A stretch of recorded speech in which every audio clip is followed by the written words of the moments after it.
Hello, my name is Brent Berteau, and this will be a lecture on bipolar junction transistors, or BJTs for short.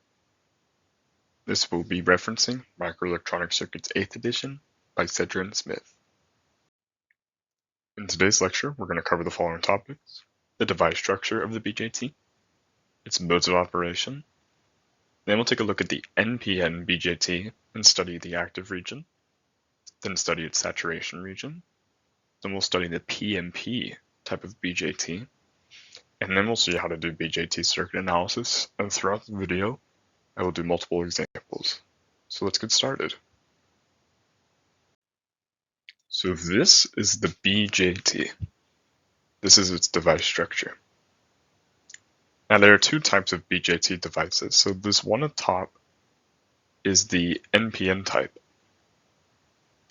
and this one below it is the PNP type. What does that mean? Well, the BJT is a semiconductor device with N-doped and P-doped regions. So an NPN BJT has a N majority carrier. We can see it's N types on the outside with a small P type. And then PNP is just the exact opposite. It has P types as the majority carrier. And both of the NPN and PNP BJTs have three regions on the device: the emitter, the base, and the collector. Now these regions all behave the same, regardless of NPN or PNP. And you will see throughout this video that NPN and PNP are actually quite similar. Now there are three modes of operation for a BJT. So right here I've brought back the NPN transistor, and we can see that the BJT is a three-terminal device. It has the emitter, base, and collector terminals. So therefore we can interpret this as two diodes, and we call one of them the emitter-base junction. So what this means is we can think of going from base to emitter as a diode. And this is called the emitter-base junction, or the EBJ for short. Now likewise, we can draw a diode that connects between the base and the collector, and we would call this the CBJ. And there are three modes of operation depending on the biasings of these two diodes, or these two junctions. Now I won't really talk about the cutoff in this video because cutoff is what you're going to expect. Both of these diodes are cut off or reverse biased, meaning that there's no current conducting in the transistor and it's basically doing nothing. It's just acting like an open circuit. Most often when you're designing circuits with BJTs, you're going to be using active mode of operation and occasionally the saturation region. So being able to identify which region of operation the BJT is operating in is very critical when you're doing circuit analysis. So let's start analyzing an NPN transistor in the active region. Before I continue, I want to highlight that this lecture is not going to discuss semiconductor physics. I may make a course on that later on my channel, but this video is primarily focusing on circuit analysis. Let's continue. So this is a circuit model for an NPN transistor. We can see we still have the collector, base, and emitter terminals. But what's all this stuff happening in the middle? Well, we have three currents, and we have equations for all of them. So let's start with the collector current, which we call I sub C. It is equal to I sub S multiplied by e to the power of VBE divided by VT. Now, if you've seen my MOSFET video, you're probably already familiar with this IS value.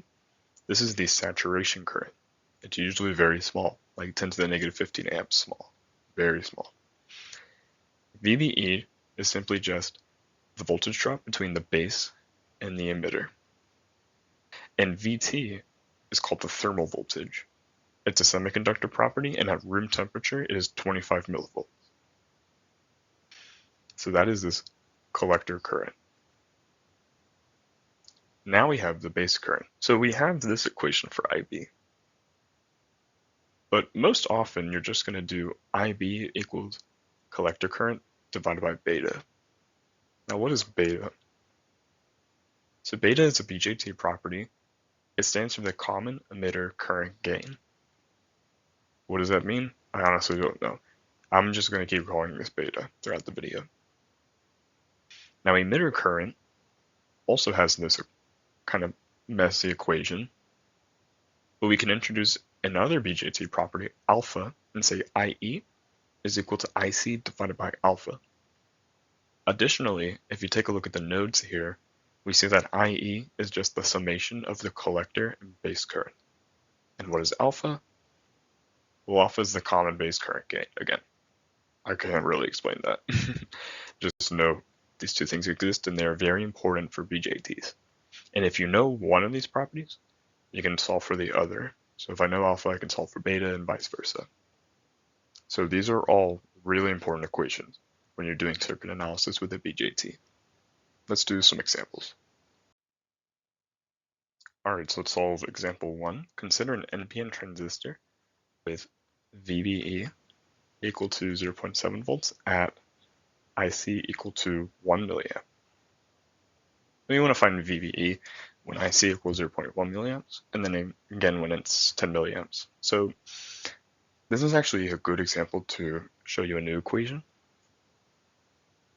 The change in voltage from base to emitter can be calculated as the thermal voltage times the natural log of your second current divided by your first current. Now there is a mathematical derivation for this. I'm going to skip the proof of that because it's pretty long. So for now, you'll just have to trust me. So if we say this is VBE 1 and this is IC 1, and we start with our first example, so we will say VBE 2 minus VBE 1 is equal to VT times the natural log of IC2 divided by IC1, where IC1 is IC1 is 1 milliamp, IC2 will be 0.1 milliamps, and VBE1 is going to be 0.7 volts, and then we can solve for VBE2. So VBE2 is equal to 0.7 volts plus thermal voltage, 0.025 volts, times the natural log of 0.1 milliamps divided by 1 milliamp. And I get 642 millivolts, or 0.642 volts. Let's do it again for IC2 equal to 10 milliamps. That would make VBE equal to 0.7 volts plus 0.025 volts times the natural log of 10 milliamps divided by 1 milliamp. That is equal to 758 millivolts, or 0.758 volts. So you definitely want to save this equation too. You're likely to use it when you're doing BJT circuit analysis. Alright, let's solve example 2. So transistors of a certain type are specified to have beta values in the range of 50 to 150. Find the range of their alpha values. So we can leverage the equation alpha is equal to beta divided by beta plus 1. And the greater that beta gets, then the closer alpha gets to 1. But you can probably see that alpha will never equal 1 unless beta approaches infinity, of course. But that's not realistic. So that means that our minimum value of alpha will be when beta equals 50. So that'll be 50 divided by 50 plus 1, which is equal to 0.98. And then our maximum value of alpha will be when beta is equal to 150. So we get 150 divided by 150 plus 1, and I calculate 0.993. So that means alpha is going to range from 0.98 to 0.993. That would be our range. All right, let's try it out. Another example. Okay, let's try out example 3.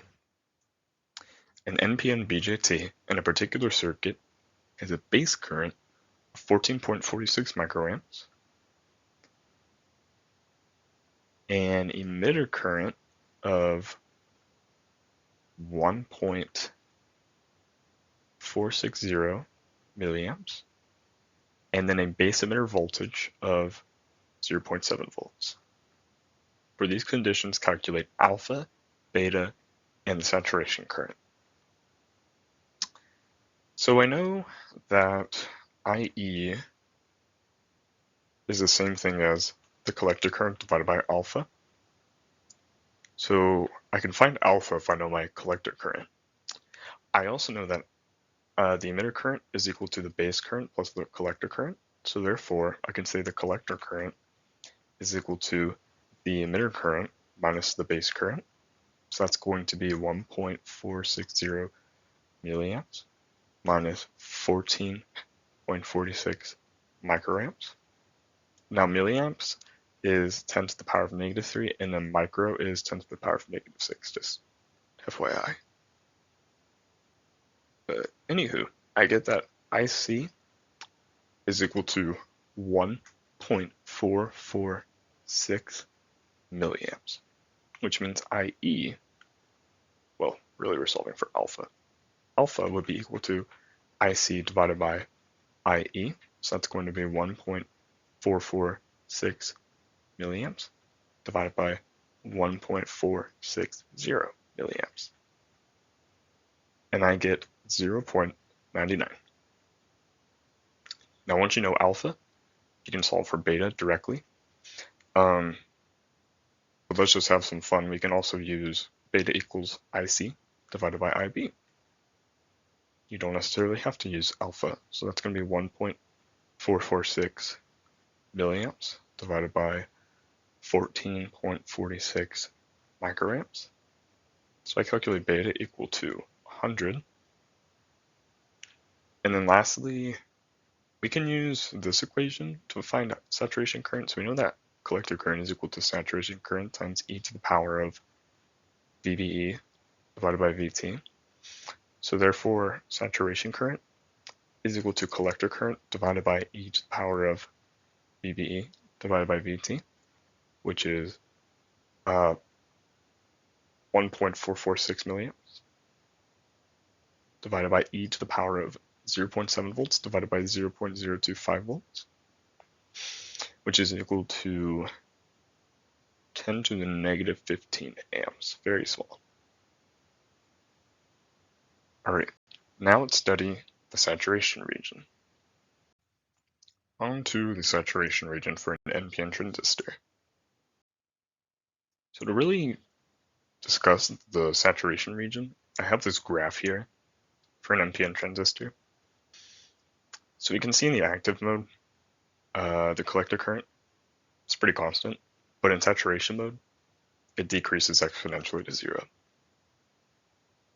Now there is circuit analysis you can do in the saturation region, but I believe it's negligible because you're rarely going to be using a BJT operating in saturation mode. In fact, normally you're trying to calculate how to stay out of saturation mode and stay in active mode. So some important parameters to figure out if you are in saturation, you're usually going to want to find the voltage between the collector and the emitter, because at the edge of saturation, which would be about like right here before it starts dropping, VCE equals 0.3 volts. And then we consider being deep in saturation when your collector current starts dropping dramatically to be when VCE equals 0.2 volts. There is one thing that I think is important for saturation region, and that is you can decrease the value of beta in the saturation region, because you can see your collector current will decrease dramatically. So your value of beta will naturally decrease too. And it should always be less than or equal to your original stated value of beta in the active mode. Now let's move on to PNP transistors. So next up, we're going to discuss the PNP transistor and see how it relates pretty closely to the NPN transistor. So when compared to the NPN transistor, the PNP is almost the exact same in terms of circuit analysis. Now, I have a schematic of a PNP, and you're going to notice a couple different things. There's three big things. First off, the emitter terminal is now at the top, and the collector terminal swapped with the emitter and is now at the bottom. Second thing, all of the currents, the emitter current is still equal to the base current plus the collector current, but you can see that now the emitter current flows into the terminal, the transistor terminal, whereas the base and collector currents flow outside. For the NPN, this was the opposite. The emitter was flowing out and the base and collector were flowing in. Now lastly, for an NPN, we usually say the voltage from collector to base, but because the collector is now at the bottom, for an PNP, we usually say voltage from base to collector. And then similarly, for an NPN, we usually say voltage from base to emitter. But again, the emitter is now above the base. So for PNP, it makes more sense to say voltage from emitter to base. But otherwise, all of the equations for the currents are the exact same. And I will show a table on the next slide that summarizes them all. So this is a table that does a really good job summarizing all of the different circuit analysis equations you can use when in the active mode for a BJT. Again, here just says note for a PNP, all these equations are the same, you just have to swap VBE with VEB. And when you're doing circuit analysis, you can always identify if the transistor is NPN or PNP by seeing where the arrow is pointing. So if the arrow is pointing out of the transistor, that means it's an NPN with the emitter on the bottom. But if there's an arrow pointing into the transistor, then it's a PNP with the emitter on top. Let's do some more examples. Let's work on example 4. So we have a circuit shown, and the voltage at the emitter was measured and found to be negative 0.7 volts. So that's going to be this voltage right here. Now beta is equal to 50, and now we just need to find all of these different values. So let's get started. We can solve for the emitter current directly by using nodal analysis and doing VE minus the voltage here at this rail, negative 10 volts, divided by the resistance of 10 kilo ohms. So that's going to be equal to negative 0.7 volts plus 10 volts, because we have two negative signs, divided by 10 kilo ohms, and that's equal to 0.93 milliamps. Okay, now like I said, typically when you're doing circuit analysis for BJT, it's almost always going to be an active mode operation region. So we're going to assume that for now, but we will double check that at the end. So assuming active operation mode, we can solve for IB by equating it equal to the emitter current divided by beta plus 1. So that's 0.93 milliamps divided by 50 plus 1. And that's going to be equal to 0.0182 milliamps.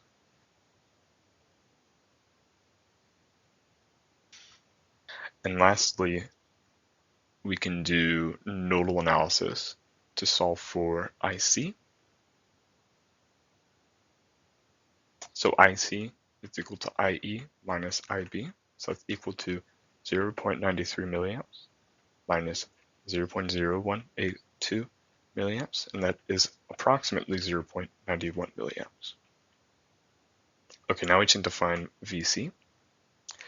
So we can use, again, just going down from this rail, it's going to be 10 volts minus the collector current, which is 0.91 milliamps, multiplied by that resistance there of 5 kilo ohms.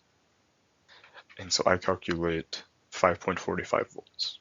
Now, how do we check to make sure that this is indeed in the active mode of operation? we need to check the EBJ and the CBJ. So the EBJ is a diode going from base to emitter. So the base voltage is 0 because it's grounded, and the emitter voltage is negative 0.7. So we're going from high to low. Therefore, the EBJ is a forward bias diode. Now the CBJ goes from base to collector. The base is grounded at 0. We found the collector voltage to be 5.45 volts. So for this diode, we are going from low to high. So therefore, this is a reverse biased diode, and a forward biased EBJ and a reverse biased CBJ means that the BJT is indeed operating in the active region. All of our calculations are verified. Let's do one more example. Alright, let's solve example 5. Now I didn't do this in the last problem, but you pretty much always want to start by identifying if this is an NPN or a PNP transistor. So we have the emitter pointing into the transistor, so this is indeed a PNP. And let's keep going. The measures indicate that VB is 1 volt and VE is 1.7 volts. So we need to find alpha and beta, as well as the collector voltage that we would expect. So I know that beta plus 1 will be equal to emitter current divided by base current, yeah. So I need to find my base and emitter current, which I can do pretty easily. So base current will be, if we travel down this wire, VB, which is 1 volt, minus 0, because this wire is grounded, divided by the resistance, 100 kilo ohms, and that gets us 0.01 milliamps. Next, our emitter current, traveling down this wire, will be 10 volts minus VE, 1.7 volts, divided by 5 kilo ohms, and that is going to be equal to 1.66 milliamps. So therefore, beta is equal to emitter divided by base current, 0.01 milliamps, and then we need to subtract this 1 to the other side. So that gets us 165. And then we can solve for alpha equal to beta divided by beta plus 1. So that's 165 divided by 166. So I calculate that alpha is equal to 0.994. Now, what voltage VC would we expect? Well, again, 99.9% of the time, these BJT problems will be in active mode region. So we're going to assume that, and we'll double check at the end for due diligence. So if we are assuming active mode, then we can use the following equation. IC equals alpha times IE, so that's 0.994 multiplied by the emitter current of 1.66 milliamps. That is approximately 1.65 milliamps. So then if we travel up from this wire, we can see that VC would be negative 10 volts plus the collector current multiplied by that resistance, 5 kilo ohms. So I get that VC is equal to negative 1.75 volts. So that solves all of our questions, but again, let's do our due diligence. Now I don't think I really distinguished this earlier, but for an NPN transistor, the BJT will be an active region when the EBJ is forward biased and the CBJ is reverse biased. But for a PNP, the reverse is true. The EBJ needs to be reversed and the CBJ needs to be forward for the active region. And this is because the emitter and the collector terminals are flipped. So sorry for not making that clear earlier. But if we look at the EBJ, that's going from base to emitter. So the base has, let's see, 1 volt and the emitter has 1.7 volts. So we can see we're going from 1 to 1.7, low to high, so the PNP EBJ is reverse biased. Now if we look at the CBJ, that's going from base to collector. The base has 1 volt, the collector has negative 1.7 volts. So you can see we're going from high to low, 1 to negative 1.7. So the CBJ is forward biased, which again is the opposite of active for an NPN. But for this PNP, we are indeed in active operation. So all of these answers have been verified. And that solves the last example. For more practice problems, please refer to my microelectronics playlist on YouTube, where I walk through several textbook problems. And you're going to want to go to chapter 6, so any problem that starts with the number 6, that is all of the BJT problems. Thank you very much for watching this lecture. I hope you enjoyed it. For any questions, comments, or video suggestions, please reach me in the comment section or by email. Thank you and have a wonderful day.